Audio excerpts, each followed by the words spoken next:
Hello there, I'm Tyler from SkateHut, and these are our most commonly asked questions about skateboarding.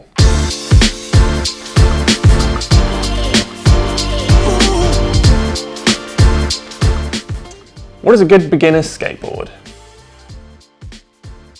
So obviously you get this question quite a lot, it's one we come across all the time. So I always find something you want to start with is something towards the lower price end. Something like maybe a Rampage board, they're really great for a low price, high value parts. What this means is you can sort of get a feel for what sort of skateboarding you want to stick with, and then if you do, a few months down the line where you're really getting into it, you can look at something a little more on the higher price end, start picking out certain parts and see what you want to get into in the long run. I'm just getting into skateboarding, what equipment do I need? So this is obviously another really common one that we get. Really want to stick to your fundamentals here. You've obviously got your skateboard, and then beyond that you want to look at elbows, knees and wrist guards. These will be your triple pad sets, tons of brands do these, and then obviously you want a helmet on top of that as well. Beyond that you can look into some small items such as a skate tool. That'll allow you to adjust your board however you see fit, and of course you can go for little things like skater trainers on top of that to sort of lean into your more advanced tricks. Is a custom skateboard or a complete better? So there's no right or wrong answer to this one. It sort of depends what stage of skateboarding you're in usually. Sort of beginners might want to be looking towards a complete, then you can work out what parts of skateboarding you want to focus in on, and then when you get to a custom build, you're obviously picking out your individual components so you can tailor make it to whatever you want to be doing the most. How much should I be paying for a beginner or intermediate skateboard? This is entirely up to you, to be honest with you. If you're a beginner, I'd say there's nothing wrong with going down to the £30–40 price range. All of our boards around there are going to perform absolutely fine fit and they're going to feel great while doing so. Alternatively, if you have given that a go, if you're looking to graduate up a bit, I'd maybe go more towards the £50–60 price range. Or of course, if you do know what you want to specialise in, you can start looking at custom builds and picking out your own parts to make your own personalised skateboard.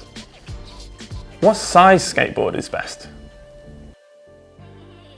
The main things you're looking at are the length of the board and the width of the board. Both of these questions we answer in our own size guide. So the best advice I can give on this one is to scroll down to the bottom of the SkateHut website, check the little link that says buying guides, and it'll give you everything you need to know to size up the board to be right for you.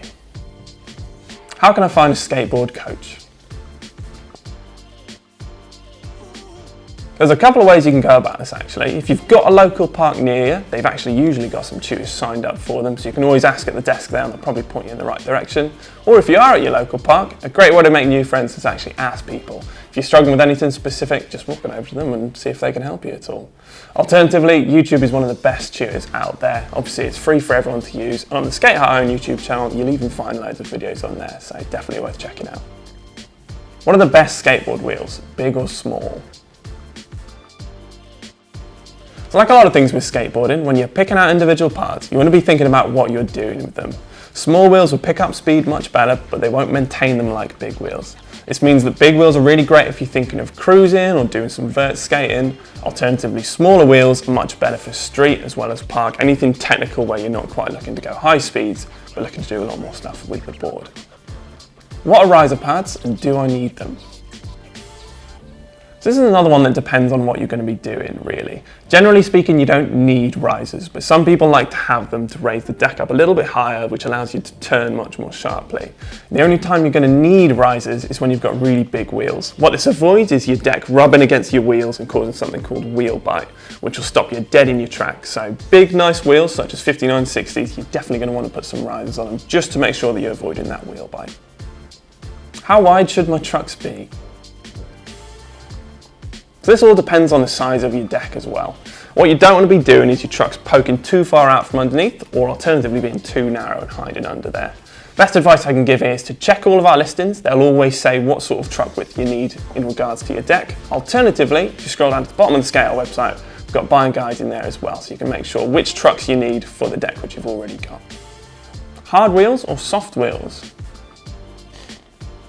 So like all skateboard parts, this depends on what you want to be doing with your wheels. If you're looking at more park skating, you want to be going for some nice hard wheels, really. Alternatively, if you're out on the streets taking the roughs, then you're going to want some softer wheels to take that much better, otherwise you'll be bumping all over the place. And that's our 10 most commonly asked questions about skateboarding. If there's anything we haven't answered for you today, feel free to email us in at sales@skatehut.co.uk. I've been Tyler from SkateHut. Thanks for watching.